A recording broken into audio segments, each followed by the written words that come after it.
Good morning friends, welcome back to my channel. Friends, कल हमने किया था सेक्शन 10 एचएमए का जुडिशियल सेपरेशन और आज हम करेंगे HMA act 1955 void marriages section 11। तो मैं बताऊंगी आपको वॉइड मैरिजेस क्या होती हैं और कौन कौन से सेक्शंस में होती हैं, इसका मीनिंग क्या है और इसकी इफेक्ट्स क्या है, इसके कॉन्सिक्वेंसेस क्या होते हैं जब वॉइड मैरिज हो जाती है। तो विद इलिस्ट्रेशन हम डिस्कस करेंगे।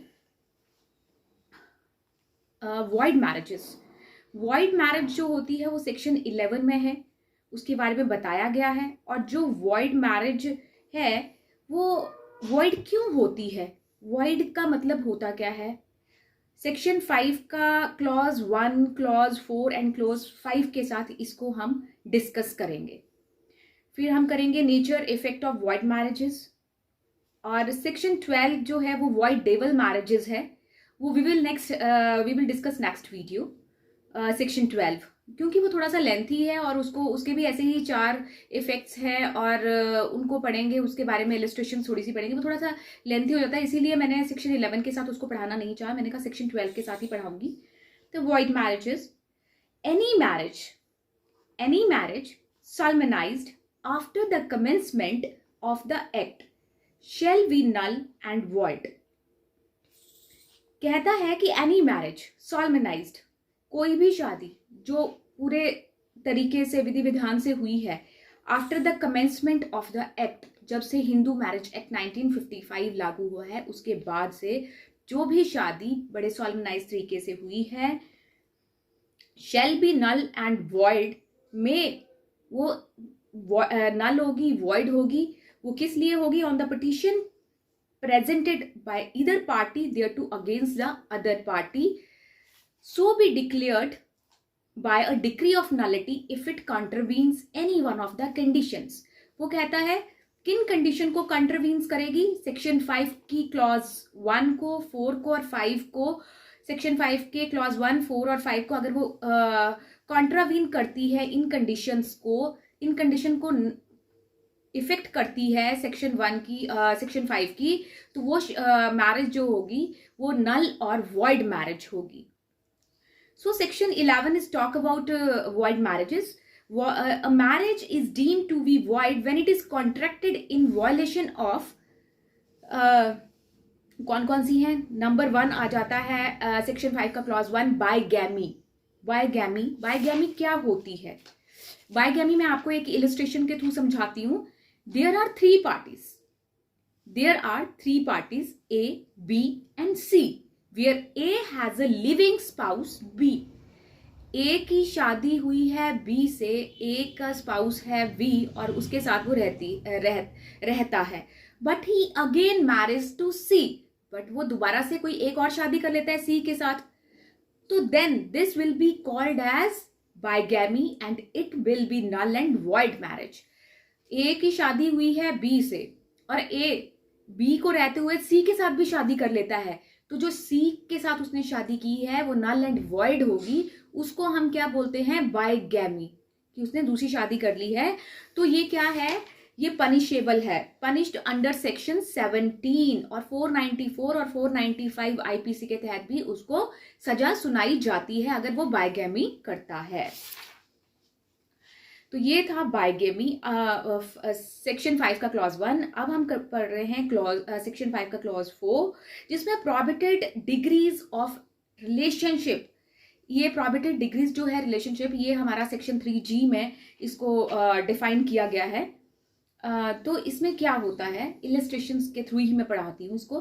प्रोहिबिटेड डिग्रीज कौन सी होती हैं? There are two parties A and B, where A is the husband, A क्या है? हस्बैंड है, and B is his wife, B कौन है? उसकी वाइफ है। They both went on a relationship which is prohibited by law. उनका relationship ऐसा है जो लॉ के प्रोहिबिटेड बाय लॉ है, लॉ उसको मंजूर नहीं करता है। This marriage can also be called null and void marriage. तो ये शादी भी नल एंड वॉइड होगी। फॉर एग्जाम्पल, ए कौन है? बी का हस्बैंड है, A and be husband wife है, तो ए ये शादी प्रोहिबिटेड रिलेशनशिप कौन सा होता है? ए क्या है? अंकल है, और बी क्या है? उसकी नीस है, भतीजी है उसकी। ये दोनों कजन्स हैं और ये प्रोहिबिटेड बाय लॉ है, ये हमारा लॉ ऐसी चीजों को नहीं करता है, अलाउ नहीं करता है, तो सेक्शन 11 के अंडर ये शादी नल एंड वॉइड होगी। प्रोहिबिटेड रिलेशनशिप होते हैं, ये सेक्शन 3G में बताया गया है। अब आता है सेक्शन 5 का 5 सपेंडर रिलेशनशिप, जिसके बारे में हम पहले भी डिस्कस कर चुके हैं। सपेंडर रिलेशनशिप्स कौन से होते हैं, defined in HMA section 3F में ये डिफाइंड किया गया है। इसको भी हम इलस्ट्रेशन के थ्रू पढ़ते हैं। There are two parties A and B where A is the husband and B is the wife who has blood relation or close relation to A, which can also be termed as sapenda. So this process will be treated as void. स्पेंडर relationship कौन से थे, मैंने आपको बताया स्पेंडर relationship first generation, blood relations second generation, third generation तक आते हैं। जो भी ये रिलेशंस भाई बहन आगे फर्स्ट जनरेशन, सेकेंड जनरेशन और थर्ड जनरेशन तक जाते हैं और ब्लड रिलेशन आते हैं, ये सब सपेंडर रिलेशनशिप्स होते हैं। ये प्रोहिबिटेड बाय लॉ होते हैं, लॉ इनको नहीं मानता है और इसके तहत हमें पनिशेबल भी किया जाता है अंडर सेक्शन 18B। इसमें जो पनिशमेंट है वो 1 मंथ की है और कुछ फाइन भी किया जाता है, और या दोनों चीजें 1 मंथ पनिशमेंट भी और 1000 फाइन, दोनों चीजें भी की जा सकती हैं।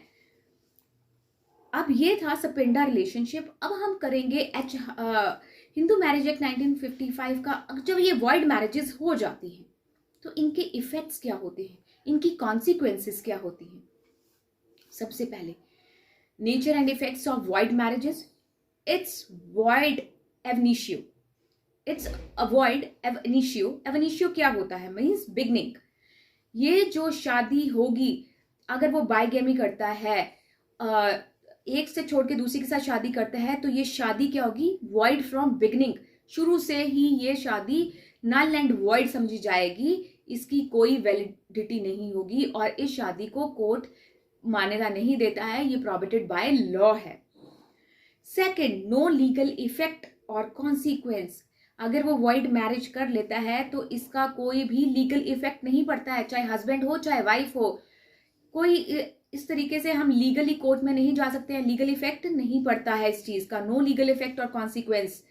Parties are not confirmed status of husband and wife.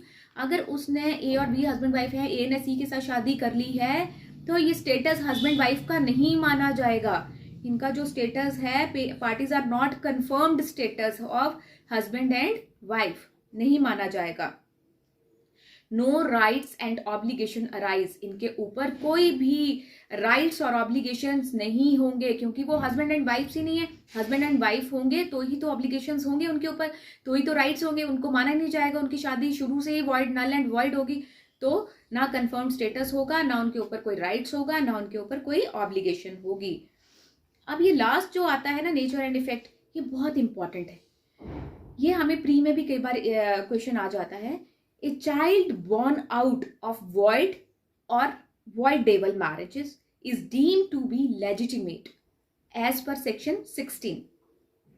Section 16 हमें बताता है कि जो बच्चा या बच्चे, ए चाइल्ड और children born out of voidable और void मैरिज, अगर कोई वॉइड मैरिज से और वॉइडेबल मैरिज के दौरान कोई बच्चा जन्म लेता है उन माता पिता से, तो वो बच्चा लेजिटिमेट माना जाएगा, इललेजिटिमेट नहीं माना जाएगा। उन्हीं की संतान मानी जाएगी, इललेजिटिमेट नहीं माना जाएगा, और उस बच्चे को पूरे वो सभी अधिकार मिलेंगे।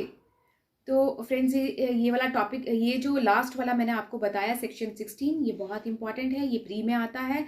A child born out of void or voidable marriage is deemed to, it seems to be legitimate, कानूनी नहीं माना। सो ये हमने अभी जो आज के चैप्टर में पढ़ा है वो हमने पढ़ा है वॉइड मैरिजेस सेक्शन 11 में, जिसमें कि अगर ये चीज़ें कंट्रावीन्स करती हैं कंडीशंस को, वॉइडेबल सेक्शन 5 का क्लॉज 1, 4 एंड 5 को, बाइगेमी हो गई, prohibited degrees of relationship and sapinda relationship को, तो ये शादी मानी जाएगी, वॉइड मैरिजेस मानी जाएंगी।